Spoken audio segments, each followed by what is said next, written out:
નમસ્કાર મિત્રો, વિડીયોમાં તમારું સ્વાગત છે। તો મિત્રો, અત્યારે હાલની ખૂબ જ મોટી અને દુઃખદ ખબર સામે આવી રહી છે।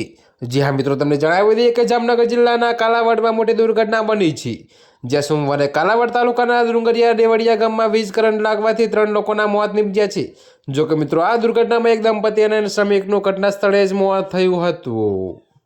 જી હા મિત્રો, તો તમને વધુમાં એ પણ જણાવી દઈએ કે જોકે મિત્રો, મળતી માહિતી મુજબ કાલાવાડ તાલુકાના ડુંગરાળી દેવળિયા ગામમાં એક વાડીમાં કામ કરી રહેલા ખેડૂત દંપતી અને એક શ્રમિક યુવાનને વીજ આંચકો લાગ્યો હતો અને ત્રણેયના ઘટના સ્થળે કમકમાટી ભર્યા મૃત્યુ નીપજ્યા હતા, જેથી ભારે રેલાટી પ્રસરી છે। તો મિત્રો, કાલાવાડ ગ્રામ્ય પોલીસની ટુકડી દોડતી થઈ છે। ઘટના બાદ ત્રણેય મૃતકોને પીએમ અર્થે કાલાવાડ સિવિલ હોસ્પિટલ લઈ જવામાં આવ્યા હતા।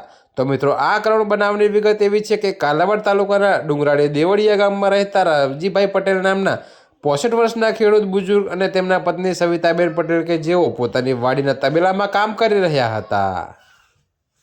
જોકે મિત્રો, તેઓની સાથે વાડીમાં જ કામ કરતો બુધાભાઈ નામનો 25 વર્ષનો શ્રમિક પણ તબેલામાં કામમાં સાથે જોડાયો હતો, જે દરમિયાન ઇલેક્ટ્રિક વાયરમાંથી ત્રણેયને એકાએક વીજ આંચકો લાગ્યો હતો અને ત્રણેયના બનાવના સ્થળે જ કમકમાટી ભર્યા મૃત્યુ નીપજ્યા હતા।